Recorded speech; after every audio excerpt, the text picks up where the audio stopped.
Alright, what is good, gamers?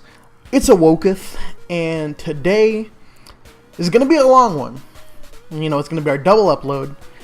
But today I just wanted to go ahead, since it's right before E3, I wanted to make a video with some Forza in the background, and I'm just going to be kind of going through some predictions of what I think could happen this year at E3. I'm not buying what everyone's saying, that this is going to be the biggest E3 of all time, or that this is going to be the one that, you know, revolutionizes E3 entirely or whatever, but I still think there's room for some good press conferences here and some potentially good announcements. So what I'm going to go through is I have the E3 schedule, and we're going to do quick predictions. It's going to be just me, of course. And we're going to go through predictions for what I think each of the press conferences will have and what will happen in each one of them. Alright, y'all, so the first conference of E3 2019 takes place Saturday, June 8th, 2019 at 12:15 p.m. Eastern Time. And that, of course, is EA. EA always starts it off, and it seems like every year it's EA being the worst foot forward, so to speak. This year, I don't know about EA. I think that games like FIFA and NFL are just going to be boring. They always are. They've never made them fun because we all see them coming every single year. I do think one thing that's going to be a saving grace for E3 this year is going to be Star Wars. I think the Star Wars game, if they can do it well and not make it based on advertisements or, I'm sorry, not advertisements, but loot boxes, and make it basically pay to win. If it's not pay to win and if it's an enjoyable story on disc to where you don't have to buy DLC to finish the game, then I think it could have a really good presence at E3, and I think it could actually be really good. This is also, I believe, EA's first year doing a digital event, same thing as Nintendo. And I can imagine why, based off of the audience reaction to like half of half of EA's showing last year and the years before, and the really cringy moments. Let's see. I'm trying to think of what games they could show. We know that the Need for Speed isn't going to be there, and honestly, I think it's better not being there on the show. Because last time it was like, oh, let's race Jake Paul, and that just made people mad. I really hope they just stick to their guns in terms of the presentation. Another thing, don't put any more YouTubers, ever, please. That's just cringe. But yeah, to sum up, for EA, it's going to be FIFA, Madden, Star Wars, probably Battlefront DLC, or Battlefront 2 DLC. That'll be behind a credit paywall again. But yeah, that's all I can really think of for EA. It's always one of the more throwaway conferences. But hopefully they have some good stuff. Hopefully they have some kind of new announcement that's surprising. Almost forgot, the other game that EA I think really has that could be their saving game this year is Apex Legends. And what EA needs to do with Apex Legends is really make it stand out and make it distinct again. Because at first, at launch, it had this big push, and it was huge at the door. It was going to be Fortnite's competitor, but I feel like a lot of the hype behind it's died off. And I've heard the rumors suggesting that EA was paying people to play the game and to give good reviews, but I don't know. I do think that they need to bring the hype back around for that game. And the way that they do it is by introducing new limited time modes, and just doing some of the things that the players have been asking for. I don't necessarily know what those would be because I don't play much Apex, but I think generally doing things like that. And then I also remembered Battlefield. I don't think there's going to be a new Battlefield at E3. I think they might talk about it, but I don't think they're going to drop a new Battlefield game. Because Battlefield 5 is still their big one. It's sold terribly to my understanding, and they still really haven't done much more with it. I feel like they do want to start working on a new Battlefield relatively soon, but I don't think they have anything ready for E3. And I don't know if they'd announce a new Battlefield, but I don't know, I could be wrong on that. I feel like I could very well be wrong on that. But other than those two games, I believe I got everything that could potentially be hype from EA. Alright, you guys, so now that we finished up with EA, let's move on to what's probably going to be the best or second best conference of E3 this year, and that's going to be Microsoft. As it comes to Microsoft, they have so many good things that they can do this year, especially the fact that Sony isn't going to be there, meaning that their primary opposition is not going to be there. It's going to be between them and Nintendo. But then Microsoft and Nintendo already have a good relationship as it stands in terms of business, so is it really much of a competition?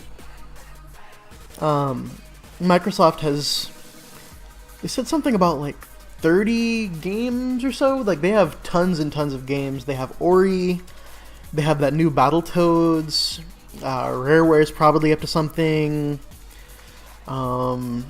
Of course, they have Gears 5 and they have Halo, which are going to be their two biggest games of the show, which I feel like one of them is going to probably start and end the show. Of course, PUBG updates. There's so many different games from Microsoft.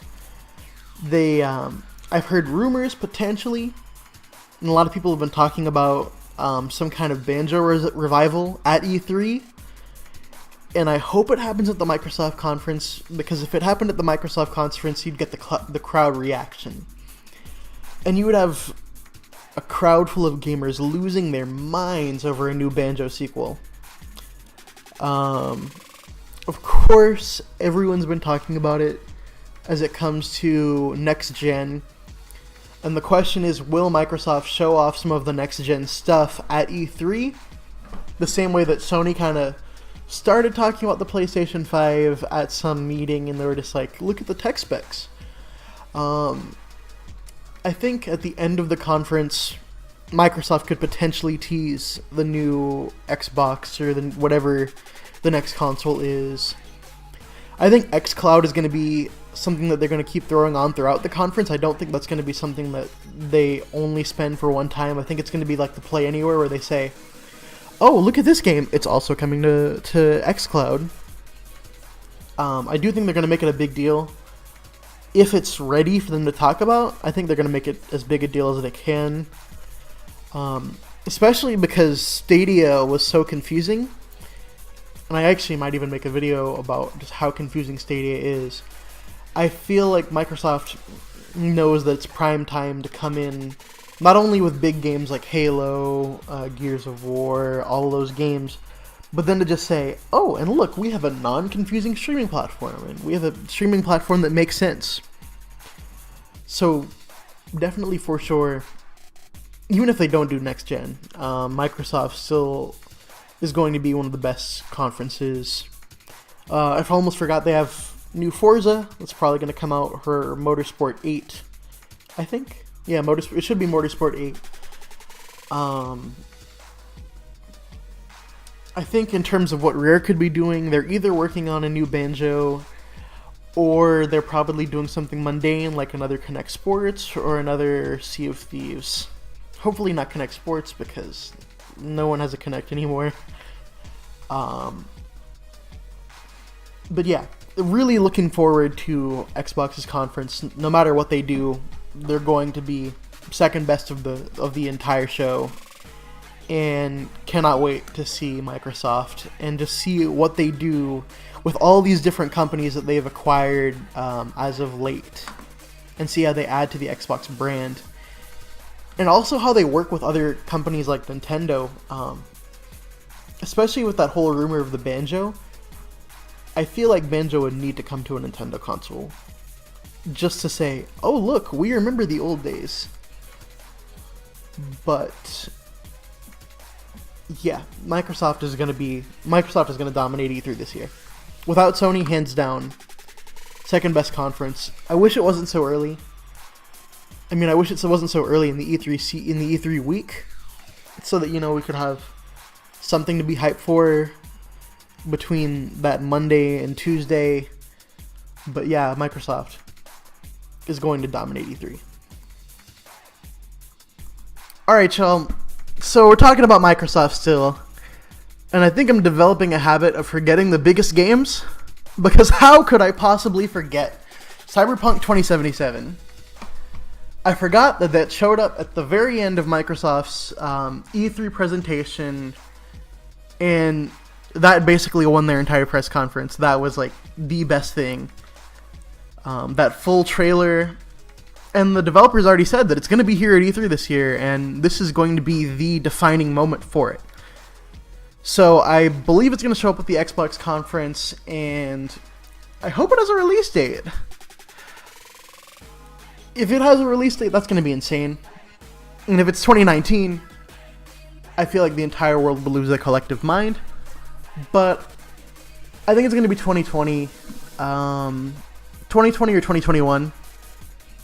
It'll just make it for the end of this console generation. However it comes out, I think it'll just make the end. But yeah, either way, that's how could I forget about that. Moving on to the next E3 press conference. Alright, you guys. So the next conference, Bethesda. Sunday, June 9th from 8:30 p.m. Eastern Time. Alright, let's get into Bethesda. I feel like it's going to be a tough year for them. It's going to be hard. No matter what games they bring out, I still think everyone's going to say their E3 is bad. And the reason they're going to say it's bad is because Fallout 76 is in it. And that's about it. They're going to have to cope with the fact that Fallout 76 did bad, and Todd Howard is going to have to come on stage and be like, yeah, Fallout 76, huh? I don't think they're ready to move on to the next Fallout. That's not going to be until next gen. They are going to update Fallout 76, and hopefully it's free to play. Hopefully they just make the base game free to play and just charge people for the DLC. That's the way I see them saving themselves out of this situation, honestly. They have other games that are good. The new Doom looks cool. Wolfenstein wasn't a big fan of, wasn't a big fan of where Wolfenstein went with the last new one, and I don't think I'm gonna like the new one. But there are people who are clearly gonna like Doom. It's kind of like Godzilla, basically, in terms of the just kind of fighting. But the plot is weird to me. Let's see. The horror game studio, they're gonna probably make a new game. There'll probably be a new Dishonored as well. I don't think Starfield and Elder Scrolls are gonna be at E3 this year. I think they're gonna show that mobile game, the Skyrim mobile, because they showed it, they talked about it. I don't think it ever dropped. If it did drop, then I think everybody forgot about it. And if everybody forgot about it, that means that they have to push it even more. I think we'll probably see some more of just their mobile games. Hopefully, this is the dream boys, is that they put Fallout, whether it be Fallout 4 or even New Vegas, on Nintendo Switch. If they can do that, then I think they will have mitigated so many reasons that, you know, I was mad at them over Fallout 76. I would be happy if they just put New Vegas on Switch. Not even 4, just New Vegas. But yeah, we're gonna have Todd Howard come on stage. Todd Howard's trademark charm. And I think if this doesn't go well for Bethesda, they're probably going to move and do the EA route of just doing the digital show, because I don't see it working out in their favor if the conference doesn't go as well as they want it to go here after all the controversy of Fallout 76. And I swear, if they start talking about 76 and forget to talk about those canvas bags, or if someone brings up the canvas bags, I'm gonna laugh. Like, that will be a hilarious moment, and I feel like something like that could happen. But yeah, Bethesda, they have a lot of work to do, and they're gonna have to really bring some kind of surprise to kind of make up for the stuff that they're dealing with 76. And they're gonna have to show that in this conference how they really are having to get over 76 and what they do to get over 76, and it'll be fun to see. I don't think it's a skip conference, but I don't think it'll be the best unless they really pull something off. Alright, so after Bethesda, there's going to be two conferences: Devolver Digital on Sunday, June 9th at 10 p.m. and PC Gaming Show at Monday, 1 p.m. Both Eastern Standard Time. I know Devolver's had really fun conferences, but I have no idea what we could expect from them in terms of games. Same thing as the PC conference. So I'm going to move on to Ubisoft. So going in, Ubisoft, I think, has a lot of opportunity to have a really good conference this year. They have, of course, games like Beyond Good and Evil, the new Ghost Recon that they're going to show off for, like, what, the third or fourth time now? They have The Division 2, which I think there's probably going to get some DLC. And then they have 3 titles that we don't know that are supposed to be coming out. We know one of them is, from the leaks, is going to be a new Watch Dogs. And that new Watch Dogs sounds crazy ambitious. Play as basically anyone in the entire open world, and you can play the entire game as whoever, basically. And that's really ambitious if they're able to implement it correctly, and I hope that takes up a lot of time on their show. Additionally, there's gonna be, I think there's gonna be some kind of new Rayman. I don't think they would do a Rayman speedrun if they didn't have something to say about that. In terms of other games that they haven't talked about, I think we're gonna get some talk toward Rainbow Six Siege, hopefully, but it also could be because I'm a Rainbow Six Siege fanboy. I believe we're gonna get the release date for the new season, because they still haven't talked about that for Phantom Sight. And who knows, maybe a tease into something that's upcoming in that game. And of course there's going to be Just Dance, which is going to be filler content as usual.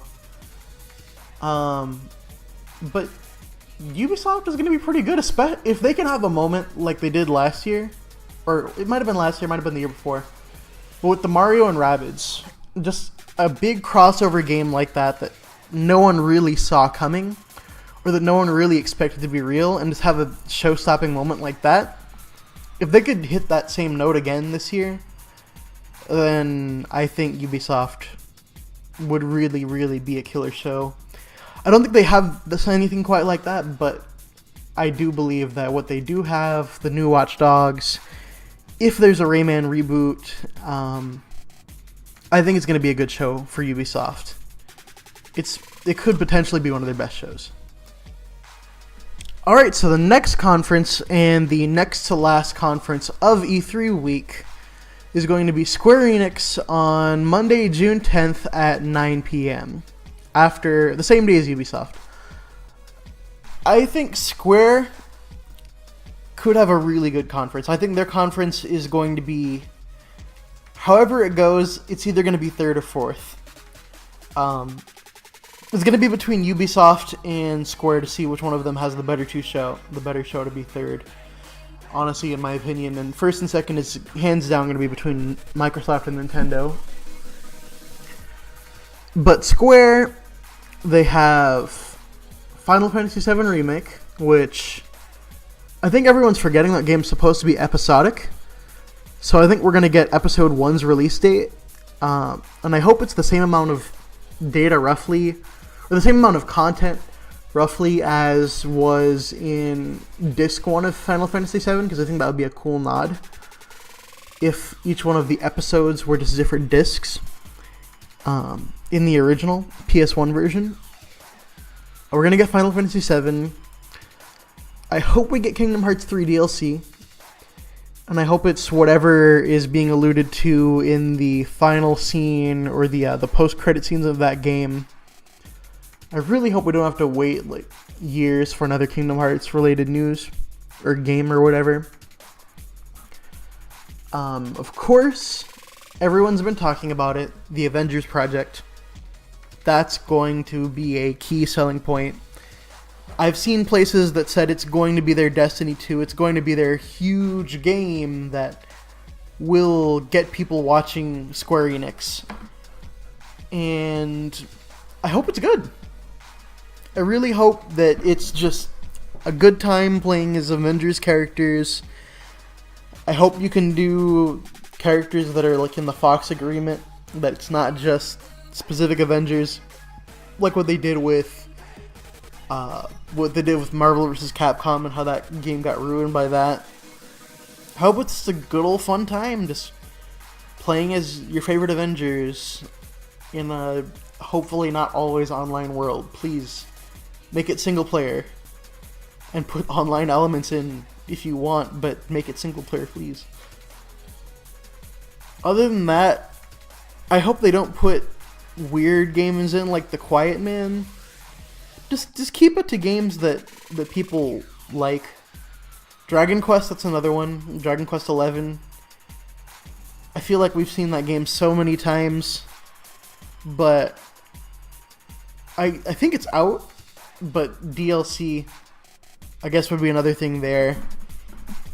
Yeah, that's basically all I'm really hoping for from there, from Square Enix. And I think it's going to be good. Final Fantasy VII and Avengers alone will make it good.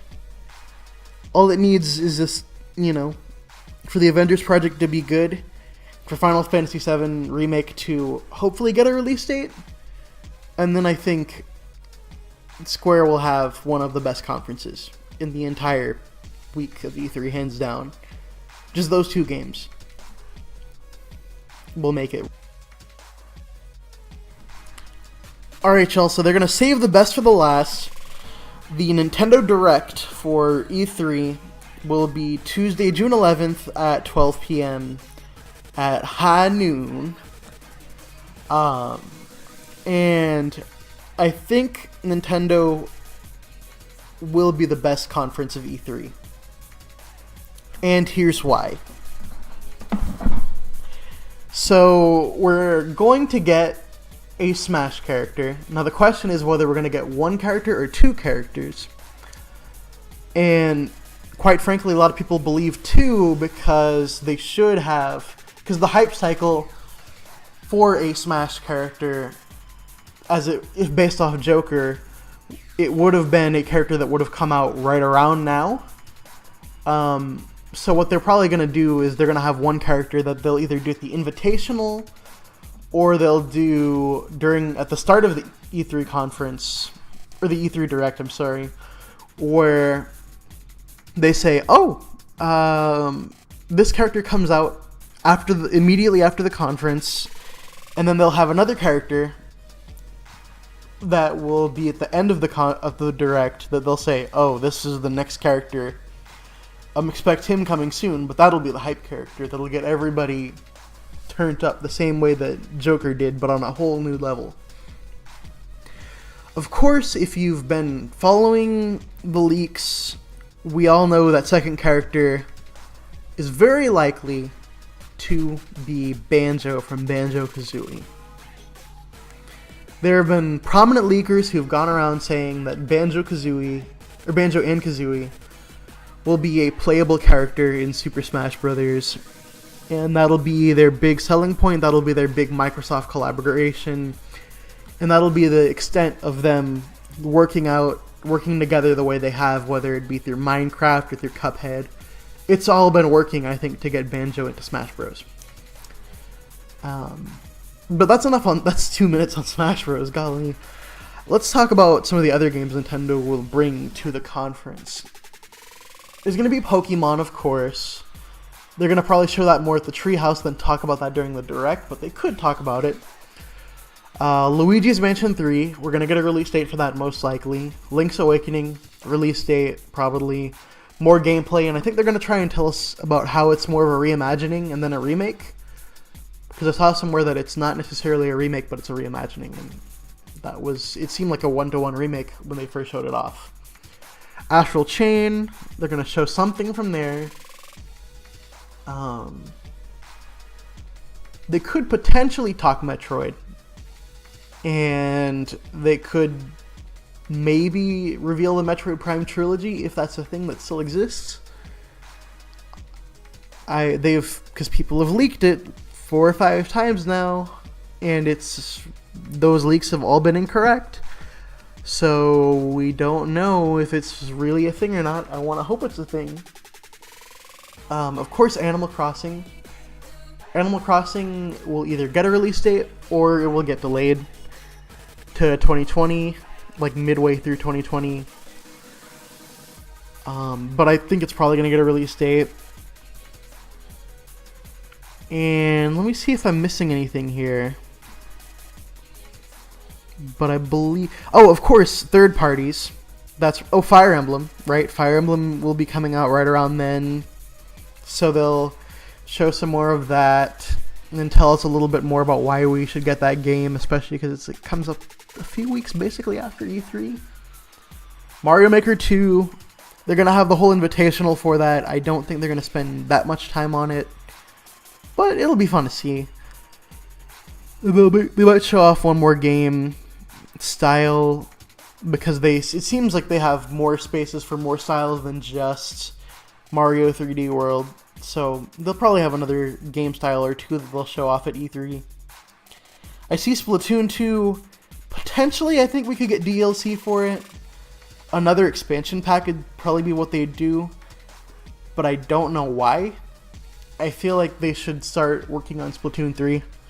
But at this point, I think you've gotten as much out of it as you want to get out of that. And then, of course, there's going to be third parties. Marvel Ultimate Alliance. Hopefully, if games happen like what I said with Bethesda and Fallout, that we get that. I think we're going to get a pretty sizable highlight reel talking about all the third-party games we could get. Alright, you guys. So, yeah, I think that's basically about it for all the conferences. Hopefully, if I have time, I can do discussions on some of the conferences after they happen. That would be pretty cool. They wouldn't be edited, and they probably wouldn't have gameplay behind them. It would just be a still image. But it would be fun. I think that Sony, although they said they won't be doing anything for E3, I still think they'll have something that they drop, this kind of shadow drop, like they might have a Last of Us 2 release date trailer or something that they might just decide to show us and just kind of sneak it in there, you know. But other than that, E3 is going to be a good year this year, and hopefully I can get some good coverage in. Either way, I hope y'all like, comment, subscribe, hit the notification bell, just to stay up to date on anything that might happen E3 related that I will hopefully be covering. And peace out.